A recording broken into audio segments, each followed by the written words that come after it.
Hello dear students, welcome to online biology class for 2nd PUC.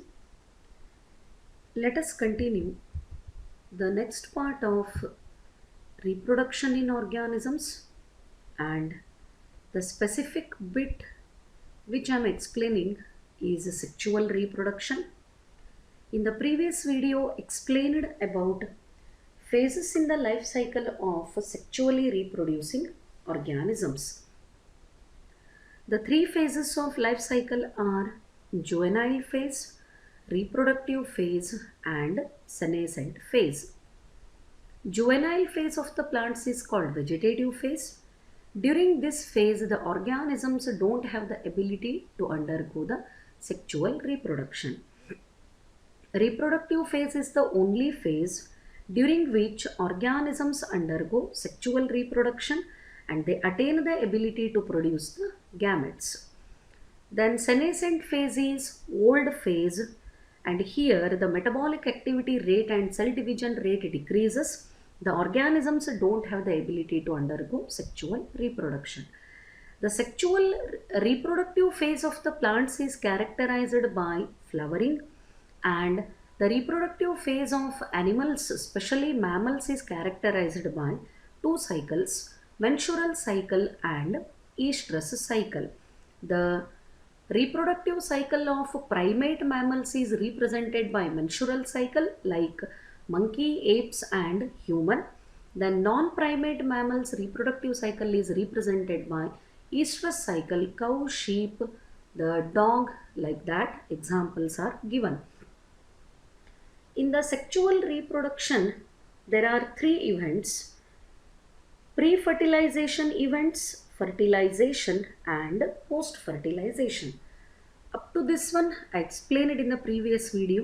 So now let us move to the details of events in sexual reproduction. So as you studied in the previous video, sexual reproduction is characterized by three events only during sexual reproduction. Compared to asexual reproduction, sexual reproduction takes more time and it produces few organisms. ಯಾಕೆ ಸೆಕ್ಚುವಲ್ ರೀಪ್ರೊಡಕ್ಷನ್ಗೆ ಜಾಸ್ತಿ time ಬೇಕು ಅನ್ನಲಿಕ್ಕೆ ಇಲ್ಲೇ reasons ಅವ.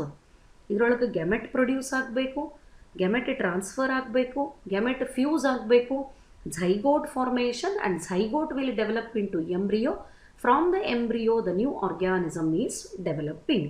So ಇವೆಲ್ಲ ಪ್ರಾಸೆಸ್ಗಳು ನಡಿಬೇಕು ಅಂತಂದರೆ time ಸ್ವಲ್ಪ ಜಾಸ್ತಿನೇ ಬೇಕು. What are the events in sexual reproduction? Must and should you need to remember these three. Pre-fertilization events, then fertilization, the most important event of the sexual reproduction, and one more is post-fertilization events. So these are the three events, main character or events of sexual reproduction. So ನಾವು ಈ topic ಒಳಗೆ ಎದ್ರ ಬಗ್ಗೆ discuss ಮಾಡ್ತೀವಿ ಅಂತಂದರೆ ಈ ಇವೆಂಟ್ಗಳ ಬಗ್ಗೆ. Pre fertilisation events ಅಂದರೆ ಏನು, ಅದರೊಳಗೆ ಏನಾರೇ ಟೈಪ್ಸ್ ಅವನ, fertilization and about post fertilization events. So ಇದಿಷ್ಟು ಸ್ಟಡಿ ಮಾಡಿದರೆ ಈ ಟಾಪಿಕ್ ಅಲ್ಲಿಗೆ ಮುಗೀತು ಅಂತ ಅರ್ಥ. So let us move to the pre fertilisation events. So pre fertilisation events again it is of two types. Pre fertilization ನಾನೆನ್ನೆ ಹೇಳಿದೆ, before the process of fertilization. Fertilization ನಡೆಯೋಕ್ಕಿಂತ ಮುಂಚೆ ಯಾವ ಇವೆಂಟ್ಗಳು ಅಥವಾ ಪ್ರಾಸೆಸ್ಗಳು ನಡೀತಾವ ಅವಕ್ಕೇನಂತ ಕರಿಬೇಕು? ಪ್ರೀ-ಫರ್ಟಿಲೈಸೇಷನ್ ಇವೆಂಟ್ಸ್ ಅಂತ ಕರಿಬೇಕು. And the pre-fertilisation events include two important processes. One is gametogenesis and another is gamete transfer. ಎರಡು ಭಾಳ ಇಂಪಾರ್ಟೆಂಟ್ ಸ್ಟೆಪ್ಗಳು ಪ್ರೀ ಫರ್ಟಿಲೈಸೇಷನ್ ಇವೆಂಟ್ ಒಳಗೆ ಇರ್ತಾವ. ಒಂದು ಗ್ಯಾಮೆಟೋಜೆನೆಸಿಸ್ ಅಂದರೆ ಗೆಮೆಟ್ಗಳನ್ನು ಟ್ರಾನ್ಸ್ಫರ್ ಮಾಡುವುದು. ಗೆಮೆಟ್ ಟ್ರಾನ್ಸ್ಫರ್, ತಯಾರಾಗಿದ್ದ ಗೆಮೆಟ್ಗಳು ಟ್ರಾನ್ಸ್ಫರ್ ಆದರೆ ಮಾತ್ರ ಅಲ್ಲಿ ಫರ್ಟಿಲೈಸೇಷನ್ ನಡೀತದ. So pre fertilisation events are gametogenesis and gamete transfer. Keep this in your mind, this is very important. Like that, post-fertilization events. Pre-fertilization event ಮುಗಿದ ಕೂಡಲೇ ಏನು ಕಂಪ್ಲೀಟ್ ಆಗ್ತದೆ ಅಥವಾ ಏನು ಎಕ್ಸಿಕ್ಯೂಟ್ ಆಗ್ತದೆ? ಫರ್ಟಿಲೈಸೇಷನ್ ನಡೀತದೆ. ಫರ್ಟಿಲೈಸೇಷನ್ ಆದಮೇಲೆ ನಡೆಯೋ ಅಂಥ ಇವೆಂಟ್ಸಿಗೆ ಅಥವಾ ಪ್ರಾಸೆಸ್ಗಳಿಗೆ ಏನಂತ ಕರೀತಾರೆ? ಪೋಸ್ಟ್ ಫರ್ಟಿಲೈಸೇಷನ್ ಇವೆಂಟ್ಸ್ ಅಂತ ಕರೀತಾರೆ. And in post-fertilization events, the two important processes that are taking place, development of the zygote and one more is embryogenesis. Zygote develop ಆಗ್ತದೆ, ಪ್ಲಸ್ ಆ ಝೈಗೋಟ್ದಿಂದ ಕೊನೆಗೆ ಎಂಬ್ರಿಯೋ ಫಾರ್ಮೇಷನ್ ಆಗ್ತದೆ. So development of the zygote and embryogenesis are the two important steps of post-fertilization events. So you need to remember all these events. ನಿಮಗೆಲ್ಲ ಗೊತ್ತಿರಬೇಕು. Events in sexual reproduction are of three types. Pre-fertilization events taking place before fertilization. Then second one is fertilization. Third one is post-fertilization events. The pre-fertilization events include two steps: gametogenesis and gamete transfer. Then post-fertilization events include development of zygote and embryogenesis. So these are the important steps in the sexually reproducing organisms, especially during sexual reproduction. So now let us move to these processes individually. So gametogenesis ಅಂದರೆ ಏನು? ಎಷ್ಟು ಥರದ ಗೆಮೆಟ್ಗಳು ಇರ್ತಾವ? What are the names given for those gametes? ಅದೇ ಥರ sexuality in organisms ಅಂದರೆ male and female ಗೆಮೆಟ್ಗಳು ಸೆಪರೇಟಾಗಿ ಪ್ರೊಡ್ಯೂಸ್ ಆಗ್ಲಿಕ್ಕತ್ತಾವು, ಅಥವಾ ಮೇಲ್ ಆ್ಯಂಡ್ ಫೀಮೇಲ್ ಗೆಮೆಟ್ಗಳು ಒಂದೇ ಆರ್ಗ್ಯಾನಿಸಮ್ ಒಳಗೆ ಪ್ರೊಡ್ಯೂಸ್ ಆಗ್ಲಿಕ್ಕತ್ತಾವು. ಈ ಬೇಸಿಸ್ ಮೇಲೆ ಆರ್ಗ್ಯಾನಿಸಮ್ಗಳಿಗೆ ಬೇರೆ ಬೇರೆ ಟರ್ಮ್ಸ್ಗಳನ್ನು ಯೂಸ್ ಮಾಡ್ತದೆ. So let us move to the details of pre-fertilization events. The events prior to the fusion of gametes. What is that fusion of gametes? Fusion of gametes is nothing but fertilization. ಗ್ಯಾಮೆಟ್ಗಳು fusion ಆಗೋಕ್ಕಿಂತ ಮುಂಚೆ ಯಾವ process ನಡೀತಾವ ಅಥವಾ ಯಾವ events ನಡೀತಾವ ಅವಕ್ಕೇನಂತ ಕರಿಬೇಕು? Pre fertilisation events. ಪ್ರಯೋರ್ ಅಂತಂದ್ರೆ before ಅಂತ ಅರ್ಥ. The events prior to the fusion of gametes. What is the term for fusion of gametes? Fusion of gametes is nothing but fertilization. Fertilization ನಡೆಯೋಕ್ಕಿಂತ ಮುಂಚೆ ಯಾವ ಪ್ರಾಸೆಸ್ ನಡೀತಾವ ಅವಕ್ಕೇನಂತ ಕರಿಬೇಕು? ಪ್ರೀ ಫರ್ಟಿಲೈಸೇಷನ್ ಇವೆಂಟ್ಸ್ ಅಂತ ಕರಿಬೇಕು. Because they are taking place before. Prior means before ಅಂತ ಅರ್ಥ. Before fusion of gametes the processes are called pre fertilisation events. And ಈ pre fertilisation events ಒಳಗೆ ಎರಡು ಸ್ಟೆಪ್ಗಳು ಅಥವಾ ಎರಡು ಇಂಡಿವಿಜುವಲ್ ಪ್ರಾಸೆಸ್ಗಳು. ಒಂದು ಗ್ಯಾಮೆಟೋಜೆನೆಸಿಸ್, ಇನ್ನೊಂದು gamete transfer. The gametogenesis and gamete transfer are the two steps included in the pre-fertilization events. So in the image here you can see this is male gamete and this is female gamete. Whatever the gametes, ಗ್ಯಾಮೆಟ್ಗಳು produce ಆಗಬೇಕು, ಅಲ್ಲಿ male gamete produce ಆಗ್ಲಿಕ್ಕತ್ತದೋ ಅಥವಾ female gamete produce ಆಗ್ಲಿಕ್ಕತ್ತದೋ, that is not the question. ಯಾವ gamete produce ಆಗ್ಲಿಕ್ಕತ್ತದ ಅನ್ನೋದು question ಅಲ್ಲ. Male and female gametes produce ಆದರೆ ಆ ಪ್ರಾಸೆಸ್ಸಿಗೆ ಏನಂತ ಕರಿಬೇಕು? It is called gametogenesis. So ಇಲ್ಲಿನೂ ಎರಡೂ ಗ್ಯಾಮೆಟ್ ಅವ, ಬಟ್ ಎರಡೂ ಸೇಮ್ ಅವ. Here male gamete and female gametes are exactly different. Sorry, they are different from one another, but here the male and female gametes are similar. ಅದು question ಅಲ್ಲ, ಗ್ಯಾಮೆಟ್ಗಳು same ಅವನೋ ಅಥವಾ ಗ್ಯಾಮೆಟ್ಗಳು different ಅವನೋ, ಗ್ಯಾಮೆಟ್ಗಳು ಒಂದೇ organism body ಒಳಗೆ produce ಆಗ್ಲಿಕ್ಕತ್ತಾವೋ ಅಥವಾ gametes ಬೇರೆ ಬೇರೆ ಆರ್ಗ್ಯಾನಿಸಮ್ ಬಾಡಿ ಒಳಗೆ ಪ್ರೊಡ್ಯೂಸ್ ಆಗ್ಲಿಕ್ಕತ್ತಾವೋ, ಅದು ಯಾವುದೂ ಇಂಪಾರ್ಟೆಂಟ್ ಅಲ್ಲ. ಗ್ಯಾಮೆಟೋಜೆನೇಸಿಸ್ ಅಂದರೆ ಏನು? There must be the formation of gametes, ಗ್ಯಾಮೆಟ್ಗಳು ತಯಾರು ಆಗಬೇಕು. So gametogenesis and gamete transfer are the two important processes or steps of pre-fertilization events. So now let us study about gametogenesis. Gametogenesis ಅಂತಂದ್ರೆ ಏನು ಅಂತ ಅರ್ಥ ಮಾಡ್ಕೋಬೇಕು. The formation of male and female gametes is called gametogenesis. What is the definition for gametogenesis? It is the formation of ಏನಾಗ್ಲಿಕ್ಕತ್ತವ, male and female ಗ್ಯಾಮೆಟ್ಗಳು produce ಆದರೆ ಆ ಪ್ರಾಸೆಸ್ಸಿಗೆ ಏನಂತ ಕರೀತಾರೆ? Gametogenesis. See very easy to remember. Gameto ಅಂದರೆ gametes ಅಂತ ಅರ್ಥ. ಸೊ ಎರಡು ಟರ್ಮ್ ಅವ ಇಲ್ಲೇ. Gameto, here I will break, ನೀವು ಬರಿಬೇಕಾದ್ರೆ ಹಂಗೆ ಬ್ರೇಕ್ ಮಾಡಬೇಡ್ರಿ, ನಿಮ್ಗೆ ಅರ್ಥ ಆಗಲಿ ಅಂತ ನಾ ಡಿವೈಡ್ ಮಾಡ್ಲಿಕ್ಕತ್ತೀನಿ. Gameto refers to gametes. Genesis ಅಂತಂದ್ರೆ ಪ್ರೊಡಕ್ಷನ್. Genesis means production. ಈ ಟಾಪಿಕ್ ಒಳಗೆ ನೀವು ಇಂಥವು ಭಾಳ ಟರ್ಮ್ಗಳನ್ನು ಕಲ್ಕೋತ ಹೋಗ್ತೀರಿ. ಎಂಬ್ರಿಯೋಜೆನೇಸಿಸ್, ಪಾರ್ಥಿನೋಜೆನೇಸಿಸ್, ಗ್ಯಾಮೆಟೋಜೆನೇಸಿಸ್. ಗ್ಯಾಮೆಟ್ಗಳನ್ನು ಪ್ರೊಡ್ಯೂಸ್ ಮಾಡೋ ಅಂಥ ಪ್ರಾಸೆಸ್ಸಿಗೆ ಏನಂತ ಕರೀಬೇಕು? ಗ್ಯಾಮೆಟೋಜೆನೇಸಿಸ್ ಅಂತ ಕರೀಬೇಕು. It is the formation of male and female gametes. Then important point to remember, gametes are haploid cells. Gamete ಅಂದರೆ ಯಾವಾಗಲೂ ಹ್ಯಾಪ್ಲಾಯ್ಡೇ ಇರ್ತಾವ. Why? Because they are produced as a result of meiosis. Let me inform some extra point for this one so that it is easy to remember and understand. The gametes are produced from, ಗ್ಯಾಮೆಟ್ಗಳು ಯಾವುದರಿಂದ produce ಆಗ್ತಾವ? Gametes R produced from gamete mother cells.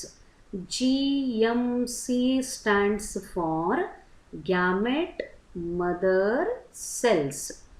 And remember, gamete mother cells are always diploid. ಯಾವಾಗಲೂ ಅವು ಡಿಪ್ಲಾಯ್ಡೇ ಇರ್ತಾವ.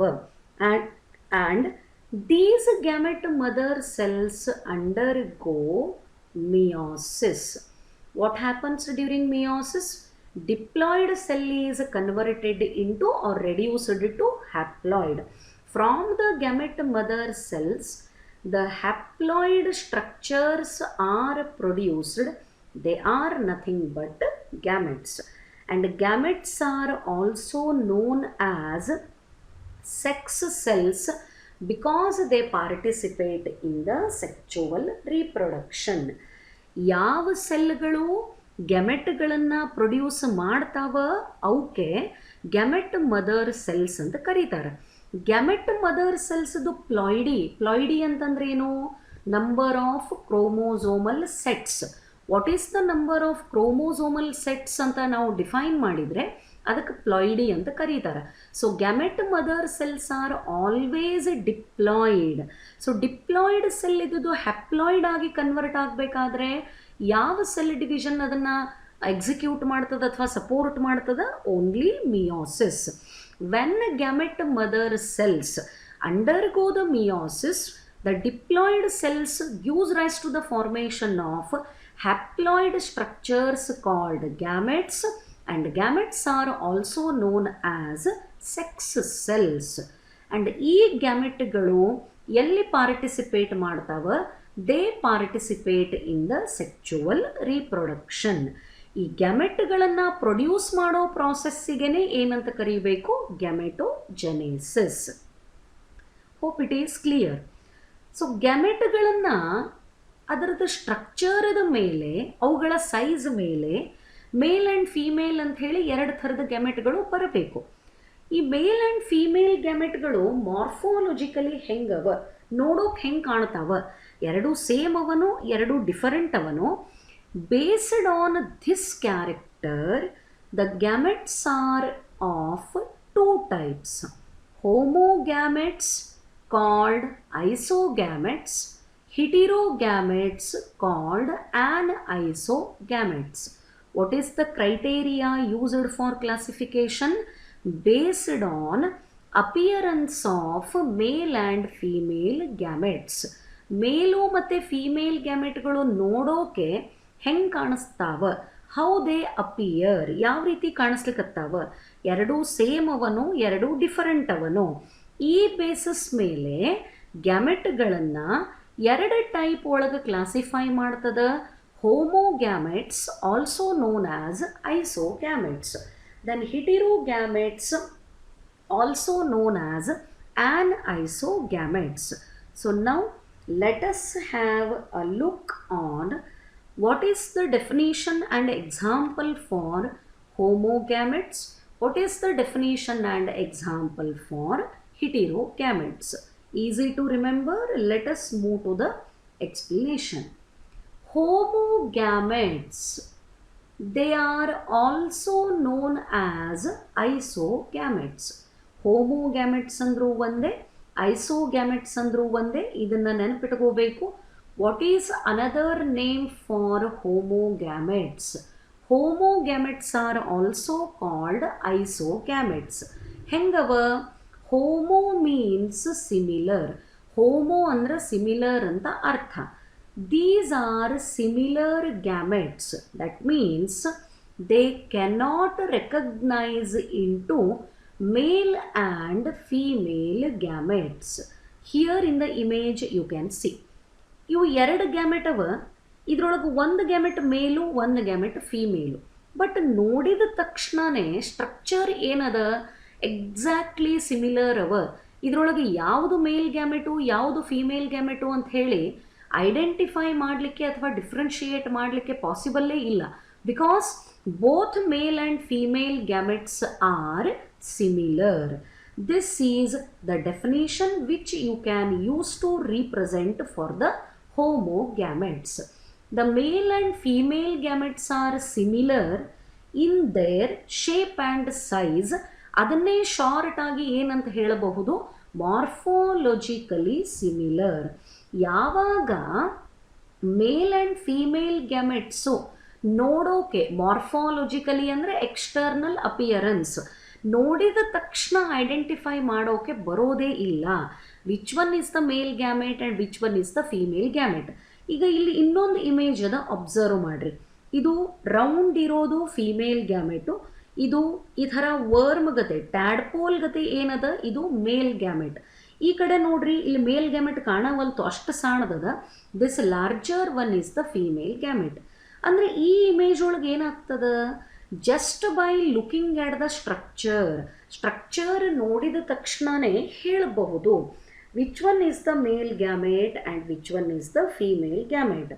ನೋಡಿದ ತಕ್ಷಣವೇ ಯಾವುದು ಮೇಲ್ gamete ಅದ ಯಾವುದು ಫೀಮೇಲ್ ಗ್ಯಾಮೆಟ್ ಅದ ಅಂತ ಐಡೆಂಟಿಫೈ ಮಾಡೋಕೆ ಬಂದರೆ ಅದನ್ನು ಹೆಟೆರೋಗ್ಯಾಮೆಟ್ಸ್ ಅಂತ ಕರೀತದೆ. ಹೆಟೆರೋ ಅಂದರೆ different. But here in this case it is difficult or not possible to identify or categorize which one is male and which one is female gamete. So this kind of the gametes are called homogametes. Here male and female gametes are similar in their shape and size. Exact irtava, gottagalla male yaudu female yaudu anta. The term used is morphologically similar. Morphologically similar gametes are called homogametes. Another name is isogametes. They have the similar shape and size.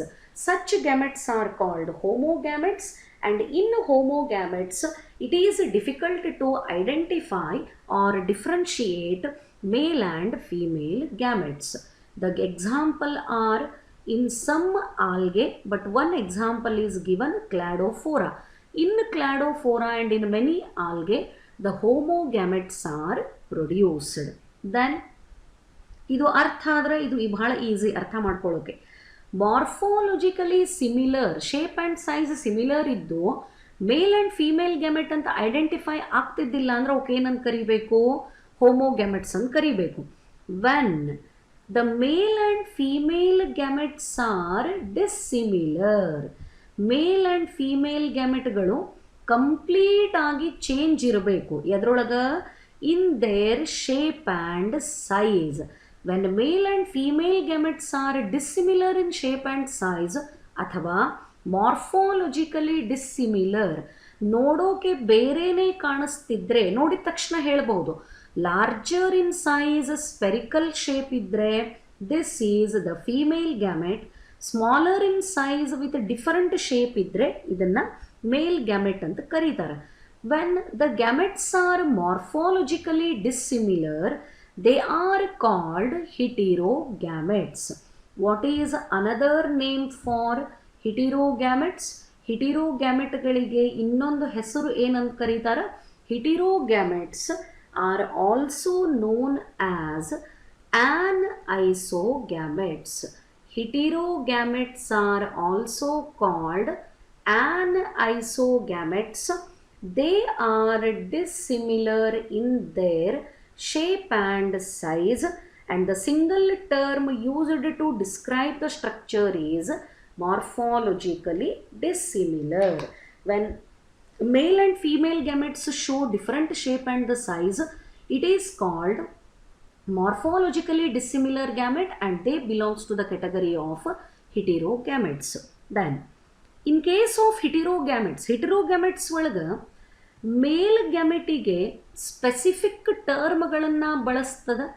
ಎಂಥರೋಝೋವೈಡ್ ಅಥವಾ sperm. The male gamete may be called antherozoid ಅಥವಾ sperm and female gamete is called egg or ovum. ಈ ಟರ್ಮ್ಗಳನ್ನು ಎಲ್ಲಿ use ಮಾಡಬೇಕು? Only while describing the heterogametes. ಹಿಟೆರೋಗ್ಯಾಮೆಟ್ಗಳನ್ನು describe ಮಾಡಬೇಕಾದ್ರೆ ಮಾತ್ರ ಈ ಟರ್ಮ್ಗಳನ್ನು ಬಳಸಬೇಕು. In the heterogametes the male gametes are called antherozoid or sperm and female gamete is called egg or ovum. Heterogametes are morphologically dissimilar where the male and female gametes have dissimilar shape and size. The male gametes are called entherozoid or sperm and female gametes are called egg or ovum. Example nodri. Cladophora is also algae and Fucus is also algae. But Fucus ಒಳಗೆ heterogametes produce ಆಗ್ತವ, Cladophora ಒಳಗೆ homogametes produce ಆಗ್ತವ. And in all the human beings and other animals, type of the gametes produced are heterogametes. So this is with reference to homogametes and heterogametes. Still there are many terms.